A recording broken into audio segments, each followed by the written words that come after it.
پر اللہ نے کروا دی ہے. اللہ تعالیٰ قبول فرمائے, مزید ترقی عطا فرمائے. اس محنت کا بنیادی مقصد حضرت مولانا الیاس صاحب رحمۃ اللہ علیہ سے جب پوچھا گیا آپ کیا چاہتے ہیں, تو آپ نے فرمایا احیاء جمیع ما جاء بہ النبی صلی اللہ علیہ وسلم. آقا مدنی سرکار دو عالم صلی اللہ علیہ وسلم جو کچھ اللہ کے یہاں سے لے کر آئے ہیں, جو دین منزل من السماء ہے, اور آپ نے امت کو دین کے اعتبار سے اور دین کی محنت کے اعتبار سے جس سطح پر چھوڑا تھا, امت دوبارہ اس سطح پر آ جائے. ہم میں سے ہر ایک, چاہے وہ دعوت کی محنت میں لگا ہوا ہو یا عام مسلمان ہو, ہر ایک کی زندگی سنت شریعت پر آ جائے. یہ ہماری محنت کا بنیادی مقصد ہے. ہمیں یہ نہیں سکھایا گیا کہ دین کی بعض باتوں پر عمل کر لیا جائے اور دین کی بعض باتوں کو چھوڑ دیا جائے. قرآن کریم میں اللہ تعالیٰ نے صاف طور سے ارشاد فرمایا ہے, یا ایھا الذین آمنوا ادخلوا فی السلم کافہ, پورے اسلام میں داخل ہو جاؤ. اللہ کے نبی علیہ الصلوۃ والسلام نے بچے کے پیدا ہونے سے لے کے اور قبر کے پیٹ میں جانے تک, دنیا کے آخری سانس تک انسان کے اوپر جتنے حالات آتے ہیں, انسان جتنے حالات سے گزرتا ہے, جتنے دور اس پر آتے ہیں, ہر ایک میں اللہ کے نبی علیہ الصلوۃ والسلام نے رہبری فرمائی ہے, اور ہر ایک چیز میں آپ کی طرف سے ہدایات موجود ہیں. اسی لیے جناب رسول اللہ صلی اللہ علیہ وسلم نے ارشاد فرمایا, ترکتکم علی شریعۃ بیضاء لیلھا کنہارھا, میں تمہیں ایسی پاک پاکیزہ روشن شریعت دے کر جا رہا ہوں, اور ایسی شریعت پر چھوڑ کر جا رہا ہوں جس میں اندھیرا نہیں ہے, رات نہیں ہے, بلکہ اس کا ہر پہلو دن کی طرح روشن ہے. آپ نے ہمیں نماز بھی سکھائی, عبادات بھی سکھائی, روزہ بھی سکھایا, ہمیں زکوٰۃ ادا کرنا بھی سکھائی, حج کرنا بھی سکھایا. آپ نے ہمیں اچھی معاشرت بھی سکھائی, اچھے معاملات بھی سکھائے, اچھے اخلاق بھی سکھائے. روز مرہ کی زندگی میں انسان جتنے دور سے گزرتا ہے, جتنے حالات سے گزرتا ہے, آپ کی شریعت میں ہر چیز کی رہبری موجود ہے. اور بنی اسرائیل کے واقعات قرآن کریم میں بیان کر کے, اور ان پر جو اللہ تعالیٰ کی طرف سے انعامات ہوئے اس کو بیان کر کے, اور انہوں نے جو اللہ کی نافرمانیاں کی اس کو بیان کر کے اس امت کو یہ سبق دیا گیا ہے کہ دیکھو تم سے پہلے لوگوں نے اللہ کی مکمل فرما برداری کی, تو ہم نے ان کے ساتھ کیسا داد و دہش کا, انعامات کا, اپنے فضل و کرم کا اور برکتوں کا اور رحمتوں کا معاملہ کیا. اور اگر انہوں نے اللہ کی نافرمانی کی, اللہ کے حکم کو توڑا اور چھوڑا اور اپنے نبی کی بات کو نہیں مانی, تو ہم نے ان کے ساتھ کس طرح عذاب کا اور اپنی پکڑ کا اور اپنے غصے کا ہم نے اظہار کیا. اس لیے ہر چیز اللہ کے نبی علیہ الصلوۃ والسلام نے سکھائی ہے.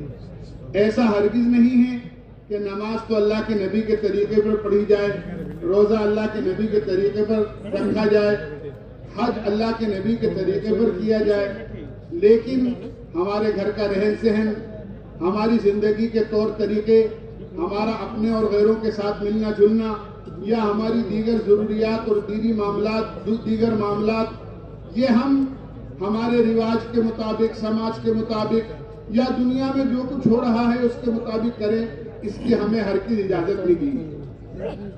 بنی اسرائیل کو مخاطب کر کے کہا, افتؤمنون ببعض الکتاب وتکفرون ببعض, بعض چیزیں مانتے ہو, بعض چیزوں کو نہیں مانتے ہو. اگر تم ایسا کرو گے تو یاد رکھنا اس کا نتیجہ دنیا میں رسوائی ہوگا اور آخرت میں اللہ کا سخت عذاب ہوگا. اس لیے ہمیں نماز بھی اللہ کے نبی کے طریقے پر پڑھنا ہے, روزہ بھی اللہ کے نبی کے طریقے پر رکھنا ہے, حج اور عمرہ بھی اللہ کے نبی کے طریقے پر کرنا ہے, اور ہمارے شادی بیاہ بھی ہمیں اللہ کے نبی کے طریقے پر کرنا ہے. شادی بیاہ صرف ہماری ضرورت نہیں ہے کہ صاحب ایک موقع ایسا آتا ہے زندگی کا اور ایک عمر ایسی آتی ہے جس میں آدمی اپنی شادی کرتا ہے، اپنے بچوں کی یا بچیوں کی شادی کرتا ہے، ایک ضرورت ہے، بلکہ یہ دین کا ایک بہت بڑا حصہ ہے۔ آپ دیکھیے قرآن کریم میں اللہ تعالیٰ نے نکاح اور شادی سے متعلق بہت ساری آیتیں نازل فرمائی ہیں۔ اللہ کے نبی علیہ السلام کے احادیث میں اور احادیث کی کتابوں میں ابواب، صرف باب نہیں، ابواب ہیں نکاح سے متعلق، اسی طرح شادی بیاہ کے کرنے سے متعلق اور مہر سے متعلق اور بیوی کے حقوق سے متعلق بہت ساری چیزیں احادیث کے اندر بڑی تفصیل کے ساتھ اللہ کے نبی علیہ السلام نے بیان فرمائی ہے۔ اس لیے اس کو صرف اپنی ضرورت نہیں سمجھنا چاہیے، بلکہ یہ ایک دین کا بڑا شعبہ ہے، دین کا بڑا شعبہ ہے۔ اتنا یاد رکھیں کہ شادی بیاہ کے موقع پر 3 مرحلوں سے آدمی کو گزرنا پڑتا ہے۔ کتنے مرحلوں سے؟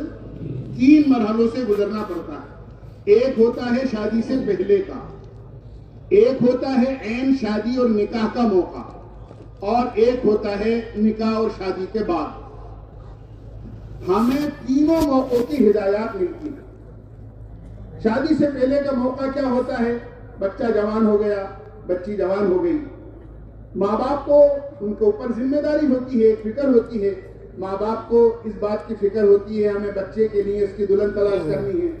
بچی جوان ہو گئی، لہذا اس کے لیے ہمیں کوئی مناسب بچہ تلاش کرنا ہے تاکہ اچھا بچہ مل جائے اور ہم اپنی بچی کے ہاتھ پیلے کر دیں، ہم اس کا رشتہ کر دیں، اس کی شادی کر دیں، اسی طرح ہم اچھی جگہ سے کوئی بہو لے آئیں۔ ایک یہ مرحلہ ہوتا ہے، ہمیں اس میں ہدایات دی گئی ہیں۔ اللہ کے نبی علیہ السلام نے ارشاد فرمایا تنکح المرأة ل4، عورت سے شادی 4 بنیادوں پر ہوتی ہے، لمالها ولجمالها ولحسبها ولدینها فاظفر بذات الدین۔ یا تو خوبصورتی کی بنیاد پر ہوتی ہے، مال کی بنیاد پر ہوتی ہے، حسب نسب کی بنیاد پر ہوتی ہے، یا پھر دینداری اور شرافت کی بنیاد پر ہوتی ہے۔ یہ چاروں چیزیں بنا، بلکہ ایک جگہ تو فرمایا کہ مال کی بنیاد پر شادی بیاہ کرنا بچوں یا بچیوں کا، فرمایا یہ یہود کا طریقہ ہے۔ خوبصورتی کی بنیاد پر نکاح اور شادی کرنا یہ نصارہ کا طریقہ ہے۔ اور فرمایا حسب نسب اور خاندان کی بنیاد پر شادی کرنا، اونچے خاندان میں یہ اونچے ہیں، یہ بڑے ہیں، یہ خاندان کی وجہ سے بڑے عزت دار ہیں، یہ چھوٹے خاندان کے ہیں، ان کی عزت نہیں ہے، ان کا خاندان ٹھیک نہیں ہے، کہ اس بنیاد پر نکاح کرنا اور شادی کرنا یہ جاہلیت کا طریقہ ہے۔ اور دینداری اور شرافت کی بنیاد پر شادی کرنا، اللہ کے نبی علیہ السلام نے فرمایا یہ میرا طریقہ ہے۔ اور تمہارے لیے کامیابی کی بات یہ ہے کہ تم دینداری کی بنیاد پر رشتہ اور شادی کرو۔ جب دینداری کی بنیاد پر، شرافت کی بنیاد پر شادیاں ہوتی ہیں، اللہ اس کی وجہ سے نسلوں میں اولیاء اللہ، سلف صالحین اور اللہ کے نیک بندے اللہ پیدا کرتا ہے۔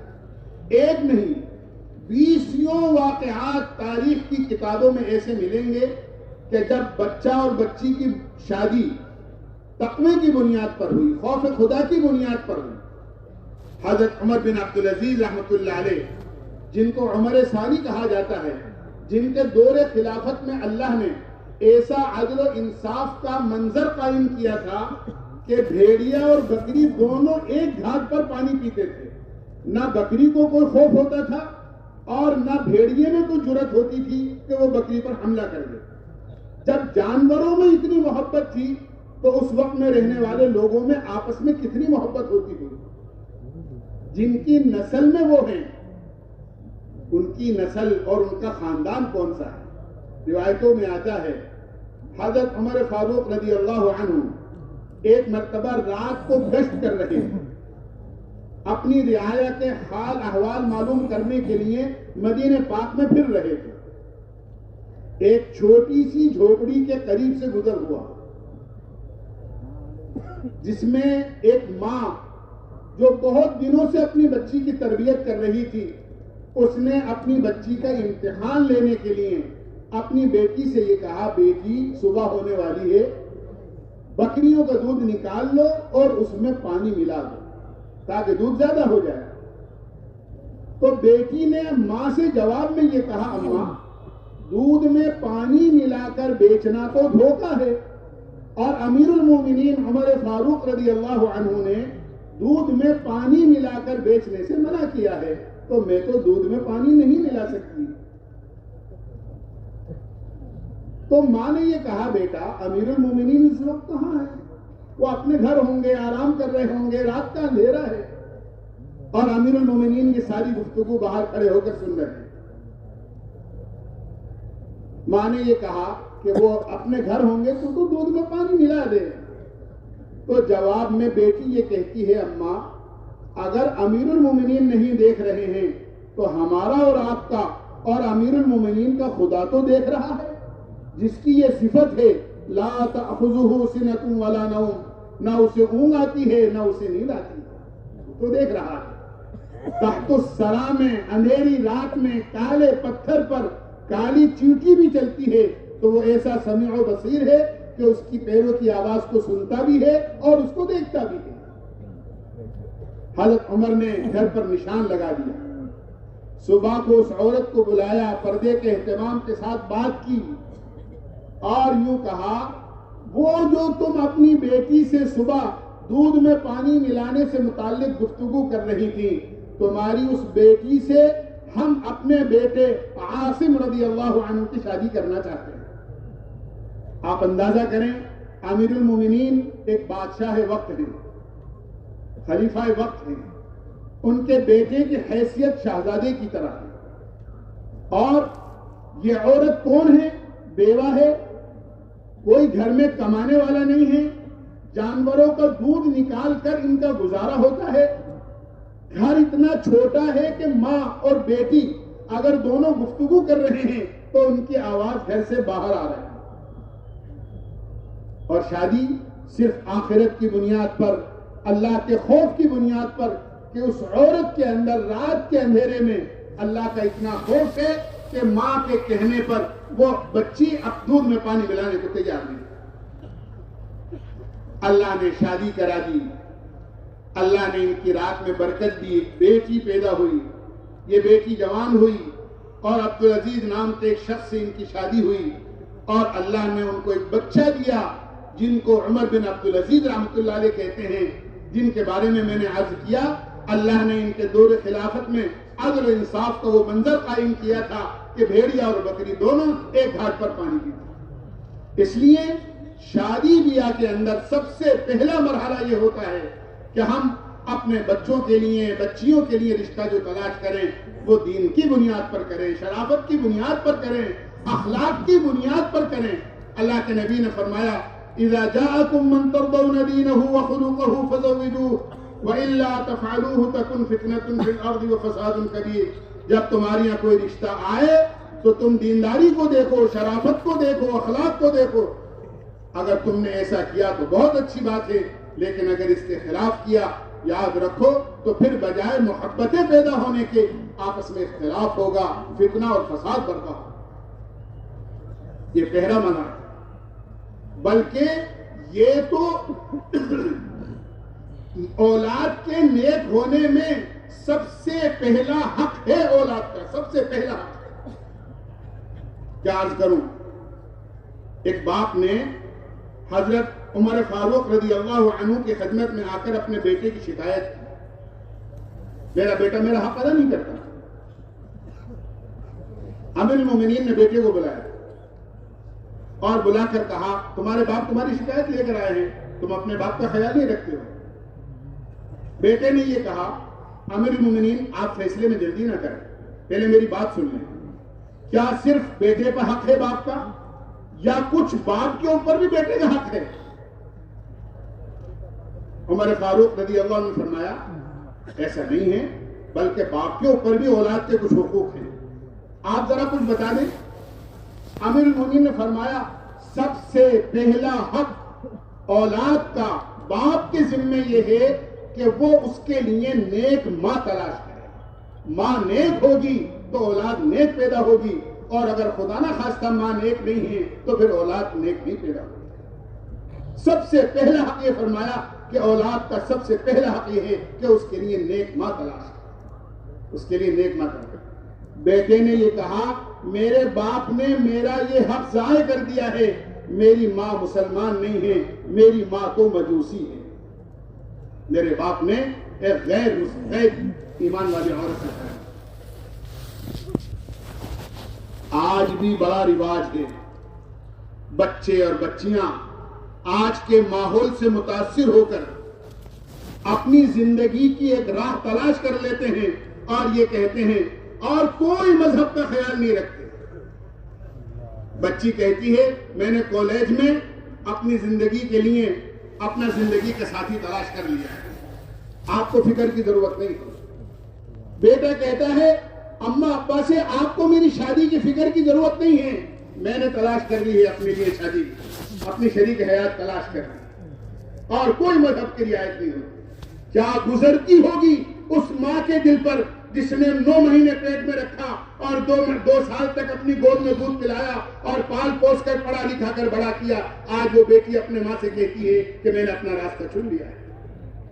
کیا گزرتی ہوگی اس بات پر جو اپنے بیٹے کے الفاظ سنے کہ میں نے اپنی زندگی کا راستہ تلاش کیا ہے؟ کیا امنگیں ہوتی ہیں شادی کی رشتے کی ماں باپ کے لیے؟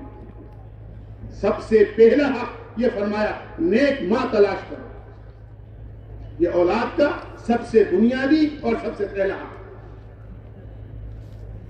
اسی طرح ایک مرحلہ آتا ہے نکاح کے موقع کا کہ شادی بیاہ کی تقریب کے ہو گئی، اب شادی ہونی ہے، نکاح ہونا ہے۔ اس کا سب سے بڑا دین اور سب سے بڑی سنت سادگی کہ نکاح کی تقریب اور شادی کی تقریب انتہائی سادگی کے ساتھ کی جائے۔ اللہ کے نبی علیہ الصلوۃ والسلام نے ارشاد فرمایا اعظم النکاح برکتاً ایسرہ مؤونہ، سب سے زیادہ بابرکت نکاح وہ ہے جس میں سب سے زیادہ زیر باری کم ہو، سب سے کم خرچہ، نہ لڑکے والوں پر زیادہ بوجھ نہ لڑکی والوں پر زیادہ بوجھ، اور لڑکی والے پر تو کوئی بوجھ رکھا ہی نہیں ہے۔ ارے اس کی تو کتنی بڑی قربانی ہے کہ وہ اپنے لختے جگر کو، اپنی بیٹی کو جو عزت ہوتی ہے وہ آپ کو دے رہا ہے۔ لوگ شادی کے موقع پر پوچھتے ہیں کہ ہاں ٹھیک ہے آپ کیا دیں گے؟ ارے بھائی بیٹی دے رہا ہوں کہ نہیں اور کیا دیں گے؟ اتنا بڑا ظلم ہے، بیٹی بھی دے اور سونے کے لیے پلنگ بھی دے، بیٹی بھی دے اور کھانے پینے کے برتن بھی دے، بیٹی بھی دے اور پکانے کے لیے چولہا بھی دے، بیٹی بھی دے اور چلنے پھرنے کے لیے سواری بھی دے، بیٹی بھی دے اور رہنے کے لیے گھر بھی دے۔ کتنا بڑا ظلم ہے اس میں۔ اور اس کا نتیجہ بچی سے سامان کا مطالبہ یا سامان کی نیت اور ارادہ اور امید کہ ہاں وہاں سے سامان ملے گا، اس چیز نے ہمیں اتنے خطرناک موڑ پر پہنچا دیا ہے کہ ہم تصور نہیں کر سکتے۔ ایک باپ نے، بالکل حقیقت بات بتا رہا ہوں آپ کو، ایک باپ نے اپنی بیٹی کی شادی کی اور جب باپ اپنی بیٹی کو رخصت کرنے کے لیے اس کے سر پر ہاتھ رکھ کے اپنے دروازے پر لے کر آیا تو بیٹی سے آخری جملہ اپنے گھر کے دہلیز پر اس کا یہ تھا، بیٹی آج تجھے اس گھر کی دہلیز سے میں تجھے رخصت کر رہا ہوں، زندگی میں کبھی دوبارہ لوٹ کر اس دہلیز پر اب تو نہیں چڑھے گی، اب اس گھر میں زندگی میں کبھی نہیں آئے گی تو۔ بیٹی نے کہا ابا کیا کہہ رہے ہیں آپ نے مجھے بیچ دیا ہے، فروخت کر دیا ہے، کیا کہہ رہے ہیں؟ کیا میں اپنے ماں باپ سے نہیں مل سکتی؟ کہ نہیں، بات یہ نہیں ہے، بات یہ ہے ہم نے بہت انتظار کیا کہ تیری شادی کا سامان جمع کرنے کے لیے ہمیں اپنا گھر بیچنا نہ پڑے، لیکن ہمارے پاس اس کے علاوہ کوئی راستہ نہیں تھا، میں نے اس گھر کا سودا کر دیا ہے اور جو رقم اس گھر کے بدلے کے اندر مجھے ملی ہے اس رقم کے بدلے میں نے تیرے جہیز کا سامان تیار کیا ہے اور خریدار سے اس بات کا وعدہ کر لیا ہے کہ جس دن میری بیٹی رخصت ہوگی اس سے اگلے دن میں مکان کا قبضہ آپ کو دے دوں گا۔ بیٹی اب کسی کرائے کے مکان میں تم آؤ گی، اپنے اس ماں باپ کے گھر میں نہیں آؤ گی جس میں تم پیدا ہوئی۔ آج جہیز کی رسم نے اور آج ان رسومات نے ہمیں کہاں تک پہنچا دیا. نیت کریں کہ انشاءاللہ نہ کسی سے کچھ لیں گے اور نہ نیت رکھیں گے لینے کی اور مطالبہ کرنے کا. تو یہ تو بہت بہت بڑا فقیر ہے وہ آدمی. کیا میں آپ کو بتاؤں, جب بچی کے گھر بارات لے کر آتے ہیں نا تو یہ طے کرتے ہیں ہمارے 400 آدمی آئیں گے, ہمارے 500 آدمی آئیں گے اور ان کا اچھا استقبال ہونا چاہیے اور ان کی اچھی خاطر مدارات ہونی چاہیے. کیا فرق ہے اس بات میں کہ ایک فقیر آپ کے دروازے پر آ کر یہ کہے میرے 4 بچے ہیں اور ان کو مجھے روٹی کھلانی ہے, اللہ کے واسطے مجھے 4 روٹی دے دو. اور یہ اسٹینڈرڈ کا فقیر جو اپنے 400 مہمانوں کے لیے لڑکی والے سے بھیک مانگ رہا ہے, میرے 400 آدمی آئیں گے تمہارے دروازے پر آئیں گے ان کو کھانا کھلانا. ذرا غور کریں کیا فرق. اس لیے میرے بھائیوں دوستوں بزرگوں, میں آپ سے عرض کر رہا ہوں کہ ہم نیت کریں اجتماع میں شادی کرنا اور رشتہ کرنا. یہ تو پرانوں کا مجمع ہے, یہاں تو 4 مہینے لگائے ہوئے علماء کرام جمع ہیں. ہم اگر اس سنت اور شریعت پر آئیں گے شادی کے اس پہلو پر, انشاءاللہ اللہ کی ذات سے امید ہے ہمارے معاشرے کے اندر شادی اور بیاہ کی لائن سے جو فضول خرچیاں ہو رہی ہیں انشاءاللہ اس میں بہت جلدی سدھار آ جائے. ہم نیت کر کے جائیں کہ انشاءاللہ نہ لیں گے نہ مانگیں گے اور نہ لینے کی نیت رکھیں گے انشاءاللہ. کیا موقع ہوتا ہے شادی بیاہ کے موقع ایسا ہوتا ہے, آپ بھی جانتے ہیں, برسوں کی جن سے ناراضگی ہوتی ہے ان کو بھی راضی کرتے ہیں. پھوپھا سے ناراضگی, ماموں سے ناراضگی, خالہ سے ناراضگی, پڑوسی سے ناراضگی. آدمی شادی بیاہ کے موقع پہ ان کو راضی کرنے کے لیے اپنی پگڑی ان کے قدموں میں رکھ دیتا ہے. دیکھو خوشی کا موقع ہے, سب چھوڑو, سارے غم کو بھلانا ہوگا اور میرے در پر تمہیں آنا ہوگا. میں نے اپنا سمجھ کے تمہیں دعوت دی ہے, میری شادی میں تمہیں شرکت کرنا ہوگا. آدمی جو ہے سب کچھ کر لیتا ہے, حتیٰ کہ گھر میں صفائی کرنے جو عورت آتی ہے, گھر کے باہر جو دروازے پر جھاڑو لگانے والا کوئی مرد آتا ہے اس کو بھی خوش کرتے ہیں. آج ہمارے یہاں شادی ہے, لیجئے یہ انعام ہے, یہ تمہارا جوڑا ہے, یہ تمہارے کپڑے ہیں, آج ہم نے سب کو خوش کیا ہے, آج تم بھی خوش ہو جاؤ. کیا اس کا خیال بھی آتا ہے شادی بیاہ کے موقع پر کہ گھر کے صفائی کرنے والے کو, کپڑے دھونے والے کو, ماں کو, باپ کو, پھوپھا کو اور سارے رشتہ داروں کو خوش کیا؟ کیا اللہ رسول کو بھی خوش کر رہے ہیں؟ نہیں کس وقت. یا ساری دنیا کو تو خوش کرنے کی فکر ہے اور اللہ اور اس کے رسول ہماری شادی سے ناراض. ایسی چیزیں اور ایسی رسومات, میں اس کو کہنا نہیں چاہتا لیکن ہمیں معلوم ہے. ایک شادی میں میری شرکت ہوئی, مجھے کچھ پتا نہیں تھا, میں نکاح پڑھا کر واپس آ گیا. بعد میں پتا چلا کہ جہاں آپ نکاح پڑھا کر آئے ہو اس شادی میں کل ایک آدمی گانے کے لیے آیا تھا جو 13 لاکھ روپے 2 گھنٹے گانے کے لے کر گیا. 13 لاکھ. آج امت کا مال کہاں خرچ ہوتا. اس لیے شادی کا اور نکاح کے موقع کا سب سے بڑا دین اور سب سے بڑی سنت یہ ہے کہ اس کو سادی بنا. شادی کے شین پہ سے 3 نقطے ہٹا دو تو انشاءاللہ کیا رہ جائے گی؟ وہ سادی رہ جائے گی. سادگی کے ساتھ نکاح کرو. اللہ کے نبی علیہ الصلوۃ والسلام نے ارشاد فرمایا اعلنوا هذا النکاح واجعلوه في المساجد. نکاح کو بتا کر کیا کرو. ہاں بتا کر کیا کرو, یہ نہیں خاموشی کے ساتھ میں کیا ہم نے شادی کر لی, بلکہ بتاؤ, بتا کر کرو, لوگوں کو معلوم ہو جائے کہ ہاں. اور سب سے بہتر طریقہ فرمایا کہ یہ ایک عبادت ہے اور عبادت کے لیے سب سے اونچا اور سب سے اعلیٰ مقام یہ ہے کہ وہ مسجد میں کی جائے. عبادت کا سب سے اونچا مقام اللہ کا گھر ہوتا ہے. فرمایا مسجدوں میں نکاح کو کیا کرو. اگر نکاح مسجد میں ہوگا تو باہر جتنے خرافات اور رسومات اور لایانی چیزیں اللہ تعالیٰ خود بخود مسجد میں نکاح کرنے کی بنیاد پر ان تمام چیزوں سے بچائے. اور جب نمازی مسجد میں ہوں گے تو انشاءاللہ سارے نمازیوں کے درمیان میں نکاح ہو جائے گا تو سب کو پتہ بھی چل جائے گا, اعلان نکاح بھی ہو جائے گا اور انشاءاللہ مسجد میں نکاح جو ہوگا یقیناً اس میں برکت ہوگی. آج کتنے جوڑے ایسے ہیں, خوش نصیب ہے وہ ماں باپ جن کی شادیاں, جن کے بچوں کی شادیاں یہاں اس مجلس میں ہزاروں کا مجمع, لاکھوں کا مجمع, ان کے درمیان میں ان کی دعائیں ملیں گی. آپ یہ نیت کرو کہ انشاءاللہ ثم انشاءاللہ جس طرح ہم نے یہ نیت کی اور فیصلہ کیا کہ اپنے بچوں اور بچیوں کا نکاح سادگی کے ساتھ ایک دینی اجتماع کے اندر کر رہے ہیں، انشاءاللہ بچیوں کی رخصتی بھی اور بچوں کا ولیمہ بھی انشاءاللہ سادگی کے ساتھ کریں۔ اللہ کے نبی علیہ السلام نے بچی پر تو کوئی بوجھ ڈالا ہی نہیں ہے، نہ بچی والوں پر کوئی بوجھ ڈالا ہے۔ ہاں دولہا والوں سے کہا ہے کہ اولیوں والوں بشاتی، کہ بھئی ولیمہ کرو چاہے بکری ہی کیوں نہ ہو، تو سادگی کے ساتھ جیسا موقع ہو آدمی کو ولیمہ کرنا چاہیے۔ حضرت عائشہ فرماتی ہیں میری شادی کے ولیمے میں کوئی لمبا چوڑا کھانا نہیں ہوا، ایک دودھ کا پیالہ تھا، اس دودھ کے پیالے کو باری باری سب نے پی لیا، یہ میری شادی کا ولیمہ تھا۔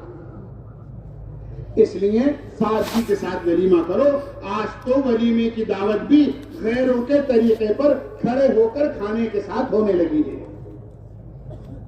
کیا میں آپ ساتھوں بہت مختصر وقت ہے، خطبہ بھی ہونا ہے اور نکاح بھی ہونا ہے، بس ایک بات کہتا ہوں آپ سے، یاد رکھو ہمیں یہ غیروں کے طریقوں نے اسٹینڈرڈ کا فقیر بنا دیا ہے۔ یاد رہے گا، اسٹینڈرڈ کا فقیر۔ ایک فقیر وہ ہوتا ہے جو کاسائے گدائی لے کر اپنے ہاتھ میں ایک پیالہ لے کر جب مغرب ہو جاتی ہے، شام ہو جاتی ہے، تو وہ محلے کے 50 گھروں میں چکر لگاتا ہے، دو اللہ کے نام، کہیں سے روٹی ملتی ہے، کہیں سے سالن ملتا ہے، کہیں سے اچار ملتا ہے، کہیں سے پیسے ملتے ہیں، کہیں سے آٹا ملتا ہے، وہ 50 گھروں میں 40 گھروں میں چکر لگا کر جو کچھ ملتا ہے اس کو جمع کر کے اپنے گھر چلا جاتا ہے۔ کیا فرق ہے اس آدمی میں جو پلیٹ اپنے ہاتھ میں لے کر 50 اسٹالوں پر گارڈن میں چکر لگاتا ہے، کہ ہاتھ لے کر کھڑا ہوا ہے پلیٹ میں، اب کو جلیبی دے رہا ہے، پھر دوسرے دروازے پر گیا اس نے روٹی رکھ دی، تیسرے دروازے پر گیا اس نے اچار کی پھانک رکھ دی، چوتھے دروازے پر گیا اس نے سالن کی کٹوری رکھ دی۔ کیا فرق ہے آپ بتا کچھ سوچو۔ ایک وہ فقیر ہے جو 50 گھروں پر چکر لگا کر اپنے کاسہ گدائی کے اندر کچھ لے رہا ہے، ایک وہ فقیر ہے جو بڑھیا کپڑے پہن کر پلیٹ اپنے ہاتھ میں لے کر اور چاروں طرف چکر لگا کر دو اللہ کے نام کو چکر لگا کر۔ کبھی سوچا غور کیا ہمیں باطل نے غیر محسوس طریقے سے فقیر بنا کے رکھ دیا اور ہمیں احساس تک نہیں۔ بہرحال بات لمبی ہو رہی ہے، ایک زندگی ہوتی ہے شادی کے بعد کی، بیوی کو یہ معلوم ہونا چاہیے میرے اوپر میرے شوہر کے کیا حقوق ہیں، شوہر کو یہ معلوم ہونا چاہیے میری بیوی کے میرے اوپر کیا حقوق ہیں، اور دونوں کو حقوق کی ادائیگی کی فکر کریں گے تو زندگی کی گاڑی بڑی عافیت کے ساتھ گزر جائے گی۔ لیکن اگر یہ مطالبہ ہوگا کہ شوہر یہ سوچے کہ بیوی مجھے خوش رکھے، چاہے میں بیوی کو خوش رکھوں یا نہ رکھوں، اس کے حقوق ادا کروں یا نہ کروں، اور بیوی یہ سوچے کہ شوہر میرا ہر مطالبہ پورا کرے، چاہے میں اس کا مطالبہ پورا کروں یا نہ کروں، اور اس کا حق ادا کروں یا نہ کروں، تو جھگڑا پیدا ہوگا، لڑائی پیدا ہوگی۔ قرآن کریم میں بتایا کہ دونوں کے حقوق ہیں، بیوی کے بھی حقوق ہیں، شوہر کے بھی حقوق ہیں۔ جب دونوں ایک دوسرے کے حقوق کو ادا کرتے ہوئے محبت کے ساتھ زندگی بسر کرتے ہیں، یاد رکھو جو میاں بیوی شوہر کو اور شوہر بیوی کو محبت کی نظر سے دیکھتا ہے، اللہ آسمانوں کے اوپر سے ان دونوں میاں بیوی کو رحمت کی نظر سے دیکھتا ہے۔ ایک بزرگ کی شادی ہوئی ایک عورت سے، انتہائی خوبصورت، وہ انتہائی رنگ کے کالے، ایک دن بیوی کہنے لگی ہم دونوں جنتی ہیں، حالانکہ کتنا ڈفرینس ہے، شوہر بالکل رنگ کے کالے اور بیوی انتہائی خوبصورت، لیکن بیوی کہہ رہی ہے ہم دونوں جنتی ہیں۔ شوہر نے کہا یہ تو ہے ہی ہم ایمان والے ہیں تو جنت میں جائیں گے، لیکن تم نے کس بنیاد پر کہا کہ دیکھو تم مجھے دیکھتے ہو تو شکر کرتے ہو اللہ نے اتنی خوبصورت بیوی دی، اور میں آپ کو دیکھتی ہوں تو صبر کرتی ہوں کہ اللہ تعالیٰ نے میرے مقدر میں آپ جیسا لکھا تھا، کوئی بات نہیں، میں اللہ کی لکھی ہوئی تقدیر پر راضی ہوں، اور شکر کرنے والا بھی جنتی اور صبر کرنے والا بھی جنتی، ہم دونوں جنتی۔ حالانکہ کتنا ڈفرینس ہے، لیکن دین ہے، اس لیے دونوں ایک دوسرے سے خوش۔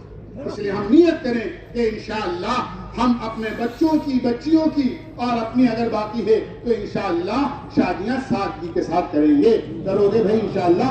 اور یہاں جتنے نکاح ہو رہے ہیں انشاءاللہ ان نکاحوں میں بچیوں کی رخصتی اور بچوں کا ولیمہ بھی سادگی کے ساتھ کریں گے، سنت اور شریعت کی روشنی میں کریں گے، ٹھیک ہے انشاءاللہ۔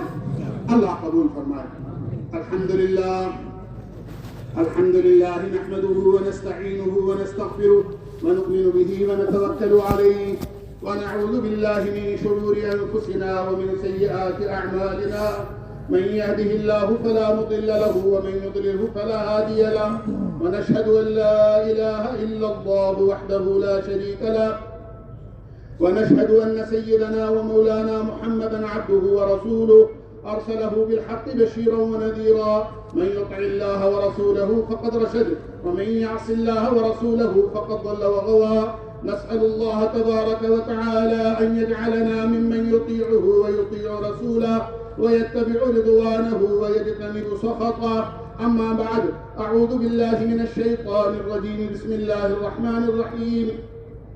يا أيها الناس اتقوا ربكم الذي خلقكم من نفس واحدة وخلق منها زوجها وبث منهما رجالا كثيرا ونساء واتقوا الله الذي تساءلون به والأرحام إن الله كان عليكم رقيبا. وقال الله سبحانه وتعالى: يا أيها الذين آمنوا اتقوا الله وقولوا قولا سديدا يصلح لكم أعمالكم ويغفر لكم ذنوبكم ومن يطع الله ورسوله فقد فاز فوزا عظيما. وقال النبي صلى الله عليه وسلم: النكاح من سنتي، وقال: فمن رغب عن سنتي فليس مني، أو كما قال عليه الصلاة والسلام.